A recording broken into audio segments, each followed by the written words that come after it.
So, Peter Parker was born in 1984 in Queens, New York City. He was orphaned at a young age when his parents died, and he later lived with Benjamin Parker and Aunt May. He used to believe that his parents were secret agents due to the comic books he used to read, and he used those books to cope with his parents' death. Uncle Ben would tell the young boy, "You want to talk to your folks? Well, they're in heaven now, but they can see you. They can see what you're doing, and they're watching you all the time," and encouraged him to keep a journal to write to his parents. When he was 6 years old, he met Mary Jane Watson when her family first moved into the neighborhood and asked Aunt May if she was an angel. Soon, he became best friends with Harry Osborn, the son of Norman Osborn, the founder of Oscorp. Throughout his school years, Peter was bullied by his classmates, but Harry always protected him. Later, on a school field trip to a laboratory at Columbia University in early to mid-2002, an escaped genetically altered super spider bites Peter on his hand, bonding spider DNA to him and changing his life forever. After suffering a night with intense fever and pain, Peter awakens the next day completely transformed. He acquires a muscle-bound physique and a variety of abilities such as wall crawling, web shooting, increased agility, and a precognitive spider sense. He no longer needed his thick-rimmed glasses and could sprint fast enough to catch a speeding school bus. During lunch hour that day, Peter discovered his organic webbing while accidentally shooting it from his wrists. He also unwittingly tapped into his increased sensory abilities when catching Mary Jane as she fell, slipping on a puddle in the cafeteria. Later, an ensuing brawl between Peter and Mary Jane's angered ex-boyfriend, Flash Thompson, revealed to Peter his spider sense, as well as superhuman speed and strength. But soon after discovering his new powers, he attracted the suspicion and curiosity of his aunt and uncle. Determined to impress Mary Jane properly, as she did not react positively to the hallway fight, Peter found an ad in the newspaper for a car, as well as an ad offering $3,000 prize money for anyone who could survive 3 minutes in a wrestling ring with the champion Bonesaw McGraw. He designed a rudimentary blue and red costume for the event. While telling his aunt and uncle he was going to the library, Uncle Ben intercepted Peter and offered to drive him himself. Uncle Ben dropped Peter off at the library, which was not far from the wrestling event. Before Peter could leave the car, Ben attempted to offer kind advice, knowing Peter was going through difficulties at school.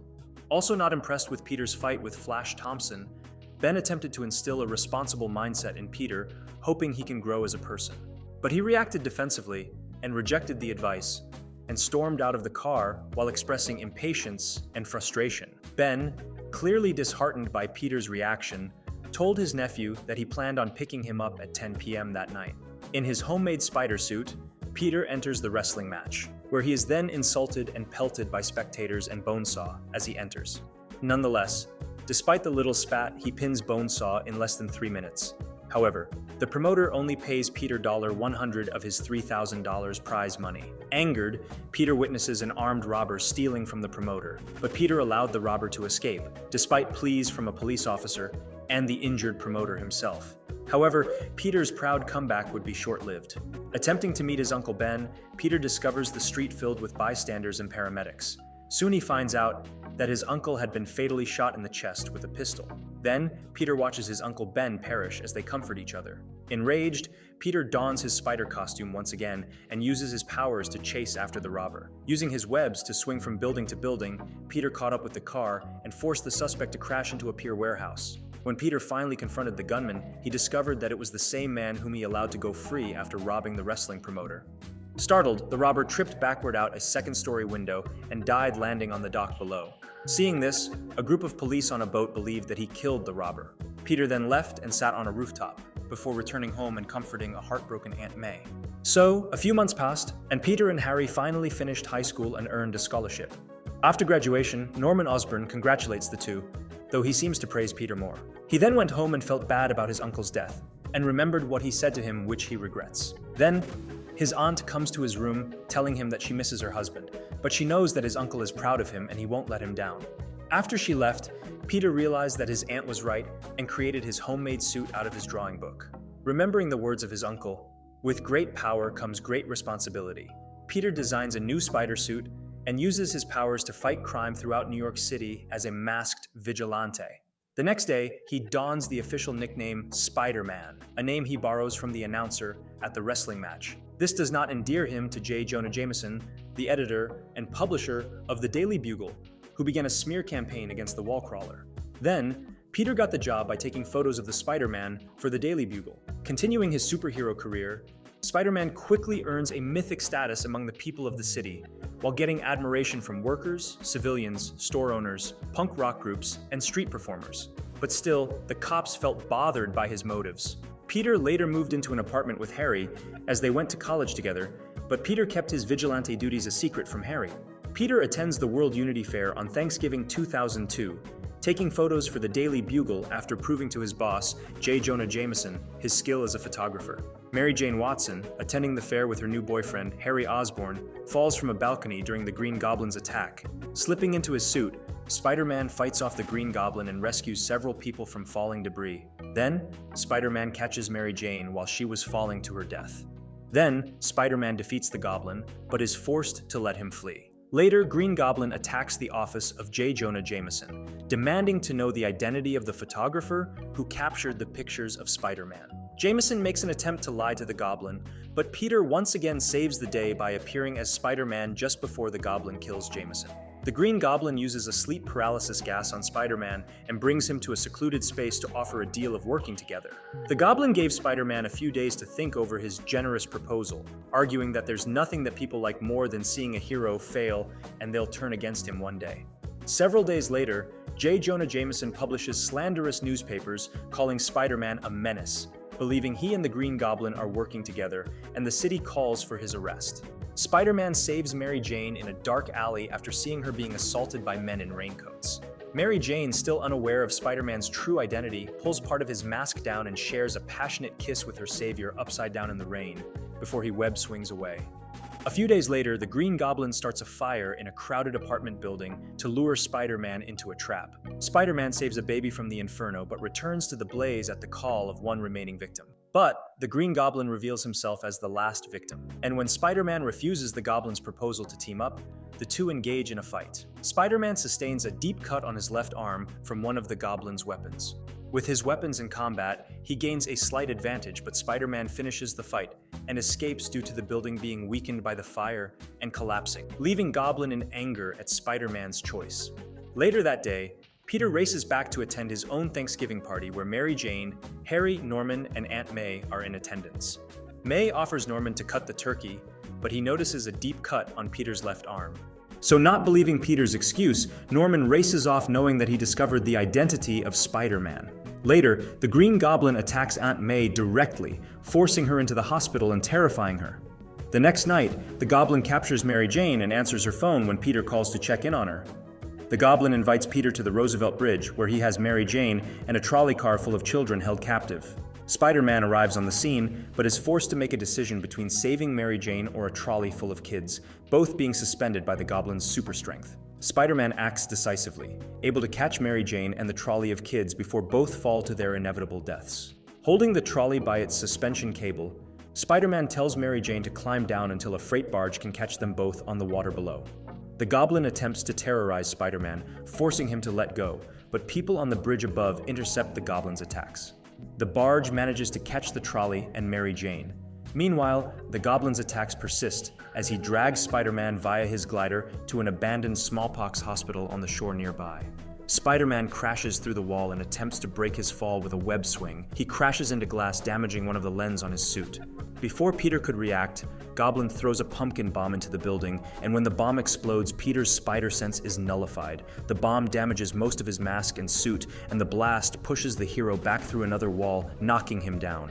Goblin appears jumping off his glider and scolds the injured Spider-Man for not accepting his friendship. Goblin immediately starts punching Spider-Man in the chest. Peter barely manages to keep up, but Goblin's attacks are too strong and fast for the injured hero. As a result, Peter suffers a brutal beating throughout the fight. Goblin then starts threatening to slowly and painfully kill Mary Jane, but this angers Peter and causes him to regain his strength and spider senses. Peter manages to gain the upper hand against Goblin and defeats him with skillful web attacks along with punches. Peter's attacks persist, but he stops when Goblin begs him to. The Goblin reveals himself to be Norman Osborn, much to the shock of Peter. Norman attempts to beg for mercy, saying he was like a father to Peter and asking him to be his son. However, unknown to Peter, Norman was still being controlled by the Goblin, who was aiming to stab Peter with his glider.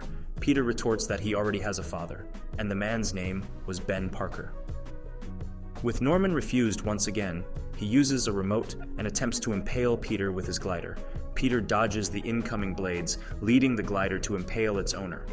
Just before Norman succumbs to his wounds, he asks Peter to never tell Harry, and then dies. Peter, in his singed and torn Spider-Man suit, brings the body of Norman back to the Osborn estate where Harry sees Spider-Man carrying his father's body, assuming that he has killed him. After the burial ceremony, Mary Jane realizes her true feelings for Peter, and the two embrace in a kiss. Despite this, Peter rejects Mary Jane, knowing the danger he would put her in if she became involved in his life. After he left, Mary Jane is shown suspecting that Peter Parker is in fact Spider-Man. So by May 2004, Peter's having a hard time managing the increasing burden of living a double life as Peter Parker and Spider-Man. Precariously struggling to balance his crime-fighting duties with the demands of his normal life, Peter often finds his personal life taking a back seat. He loses a job at the pizza place, faces financial difficulties, and struggles to maintain his physics studies at Columbia University. His best friend Harry has become CEO of Oscorp, but has become consumed by his grudge against Peter's alter ego, whom he blames for his father's death. And Mary Jane, the love of Peter's life, has become a model and stage actress. One night, during a visit to his Aunt May's, Peter is surprised by his aunt and friends Harry and Mary Jane in celebration of Peter's birthday. When taking out the trash after the party, Peter sees Mary Jane and congratulates her on her recent successes. He promises to attend her play the following night, and Mary Jane tells him not to disappoint her. However, when Peter was on his way to Mary Jane's play the next evening, a car with two robbers flattens his bike, he jumps out of the way, and is forced to catch them as Spider-Man. He easily defeats the two robbers, saves civilians from a crashing police car, and leaves the robbers hanging from a lamppost for the police to deal with.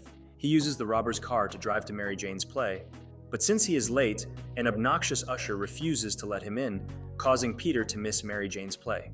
He has become estranged from his love interest, Mary Jane, who's in a relationship with astronaut John Jameson, and Aunt May is threatened with foreclosure after his uncle's death. Harry, now head of Oscorp's research division, has invested in the research of brilliant scientist Dr. Otto Octavius, who is also Peter's idol.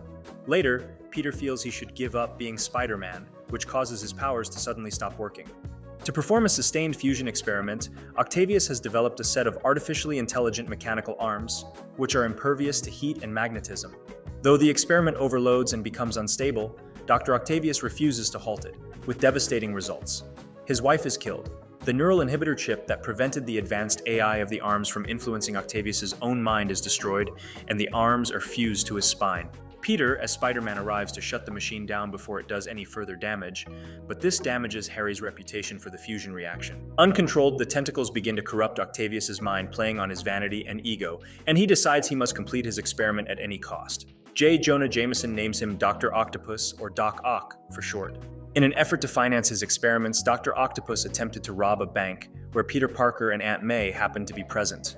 Peter changes to Spider-Man and confronts Doc Ock. After a short deactivation of his powers, Spider-Man manages to recover, and soon the two take their fight outside the bank. But Dr. Octopus takes Aunt May as a hostage. When Spider-Man rescues her, she revises her former opinion of him and realizes that he's a hero while Octavius escapes unharmed. During a party, Peter learns that Mary Jane is planning to marry J. Jonah Jameson's son, John Jameson, an astronaut. He also gets into a physical confrontation with Harry, who is drunk because Octavius's failed experiment left Oscorp bankrupt. Shortly after, he loses his powers while web-slinging across town. Peter questions if he could ever have what he needs: a life as Peter Parker, which involves a vision of Uncle Ben, and resolves to give up being Spider-Man, which J. Jonah Jameson is delighted, having been given the abandoned Spider-Man suit. Back home, after visiting Uncle Ben's grave, Aunt May is distressed as Peter confesses that he was somewhat responsible for his Uncle Ben's death. Aunt May and Peter later reconcile, and she tells Peter of the hope that Spider-Man brings to others in spite of what dreams he may have to sacrifice. Peter attempts to reconnect with Mary Jane, but she informs him that it is too late. In the meantime, Dr. Octopus has completed rebuilding his reactor and needs one final item: the tritium, which fuels the reactor. He goes to Harry for it, who agrees to give Octavius what he needs in exchange for capturing Spider-Man. So Mary Jane meets Peter in a coffee shop to ask if he still loves her, but Peter tells her that he does not. Later, Dr. Octopus, having been advised by Harry that Peter was the key to finding Spider-Man, destroys the coffee shop. Peter regains his spider sense at the right moment to throw Mary Jane and himself out of the way of a thrown taxi, but Dr. Octopus abducts Mary Jane to lure Spider-Man into a trap. Peter's powers fully return, and he dons his costume and engages Dr. Octopus in a battle, which starts off at the top of a clock tower and then on top of a train. During the battle, Octavius manages to destroy the brakes on the train, forcing Spider-Man to rescue the runaway train. Spider-Man manages to stop the train before it can plunge over the end of the track. He nearly falls, but the people on the train catch him and see him without his mask on. They agree to keep his identity a secret and try to protect him from Dr. Octopus, but his mechanical arms are too much for them. Weak from his exertions, Spider-Man becomes dizzy and faints. He is captured by Dr. Octopus and delivered to Harry. Then Harry unmasks Spider-Man and is shocked to discover that his sworn enemy is his best friend. Spider-Man awakens and convinces Harry to reveal Octavius' whereabouts so he can rescue Mary Jane. Spider-Man finds Doc Ock in an abandoned warehouse on a waterfront pier where he's restarted his fusion experiment. After battling with Dr. Octopus, Spider-Man manages to stun the villain with an electric shock. Then, Peter reveals his true identity to Octavius and pleads with him to stop the machine. Returned to his senses by the shock and determined to end his experiment before it causes more harm, Octavius uses his mechanical arms to collapse the floor of the building, drowning the device at the cost of his own life. Mary Jane sees Peter without his mask on, but Peter tells her that they can never be together as he'll always have enemies. The next morning, Peter hangs around his apartment in his thinking state. Across town, Mary Jane left her wedding, running to Peter's apartment, telling him that she has decided to be with him despite the risks.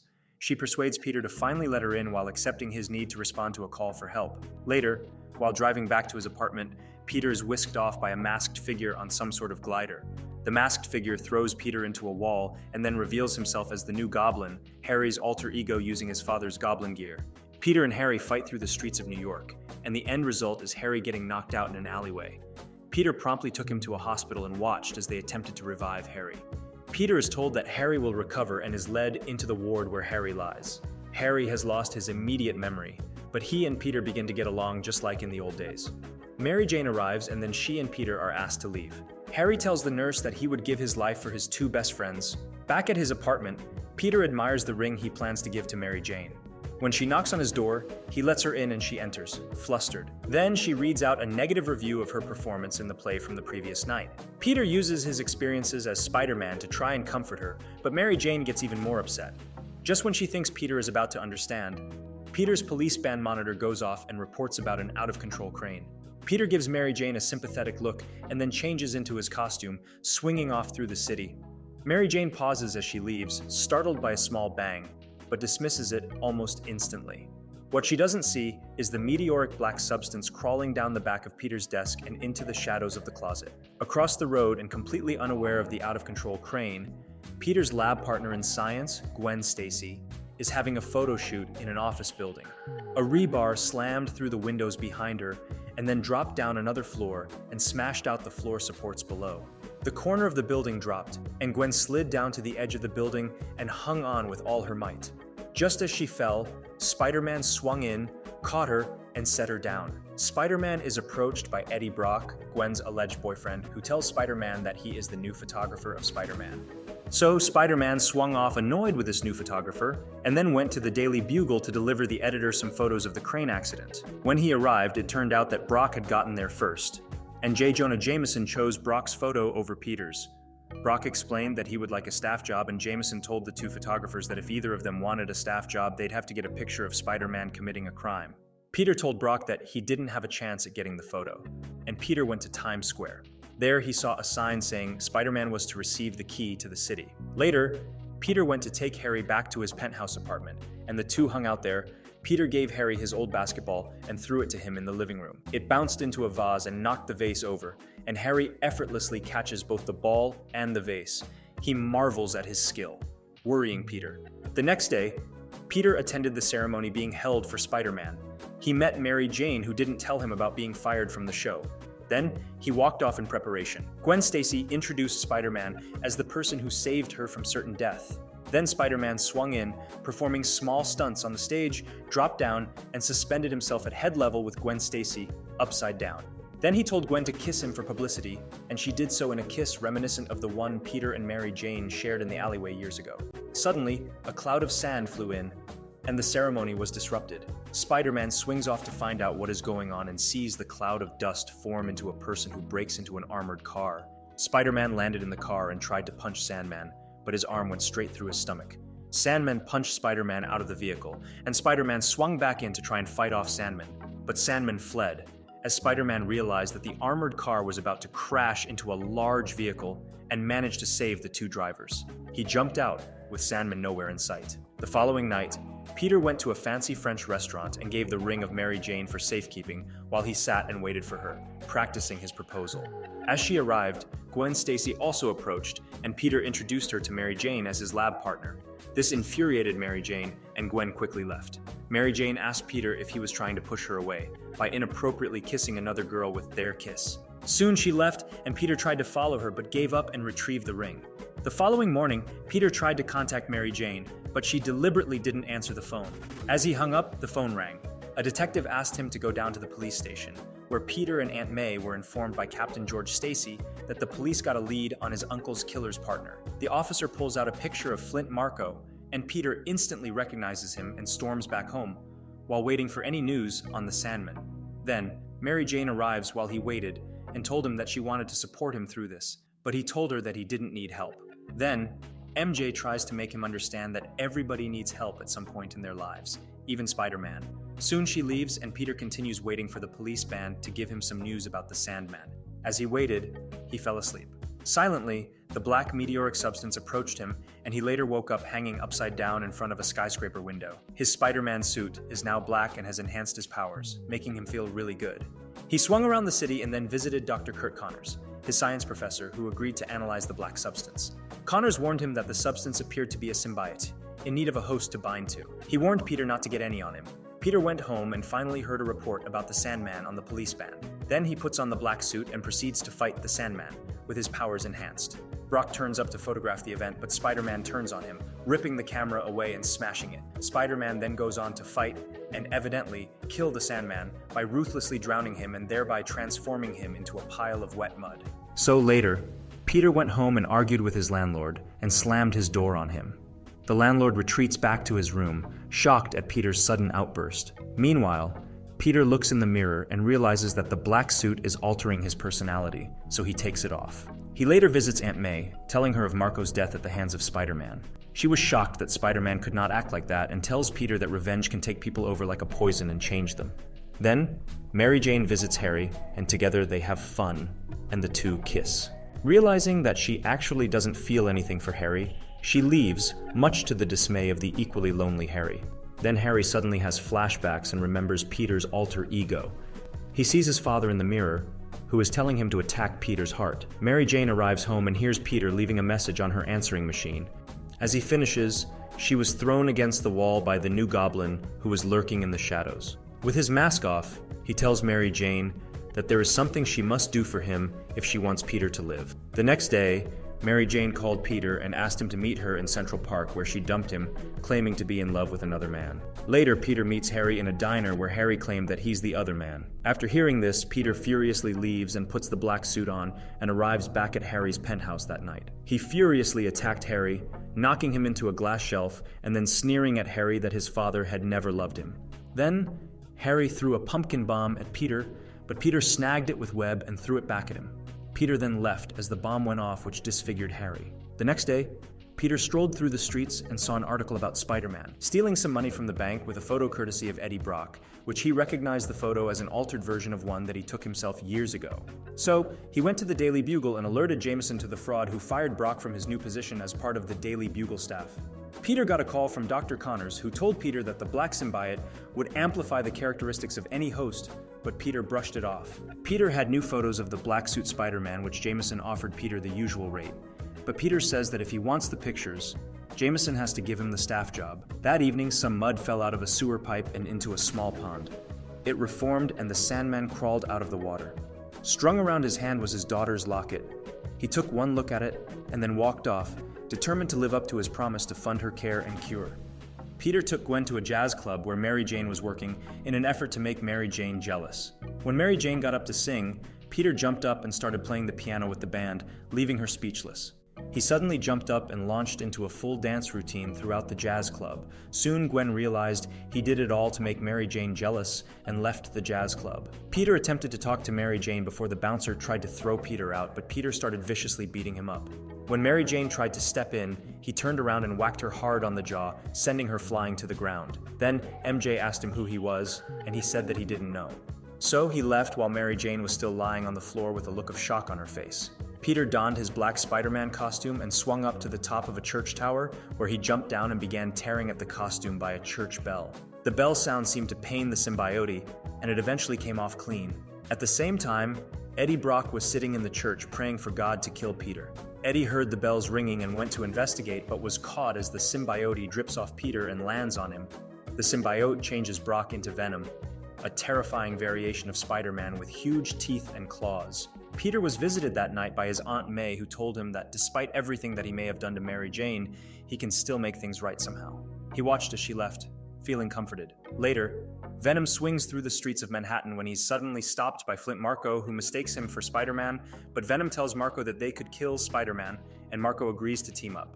Venom acquires a taxi, drives to Mary Jane's house, and collects her when she flags him down to go see Peter in hopes of rekindling her romance with him. So Venom kidnapped her and hung her in the taxi in a web, suspended 80 stories above the ground in an under-construction skyscraper. Peter saw the kidnapping on the news and changed into his old red and blue Spider-Man costume. Before he can save MJ, Peter goes to Harry's and asks for help. But Harry rejects him again and turns to show Peter the scars on his face. Peter tries once more to get Harry's help, for Mary Jane's sake, but Harry merely growls at him to get out and Peter leaves.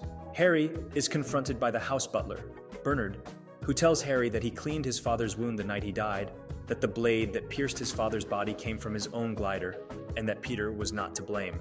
Meanwhile, Spider-Man swung into the construction site and landed on the front of the car until Venom swung in and knocked him through the windshield. Then, Spider-Man grabbed the back of the car and hauled himself up. Venom introduced himself and mocked him for his spider sense, which didn't go off due to the symbiote blocking it. Spider-Man leaped in, but Venom knocked him down again. Then, he landed down on the web and Venom jumped on him while Peter tried to ask Brock to settle the problem some other way, but Venom declined.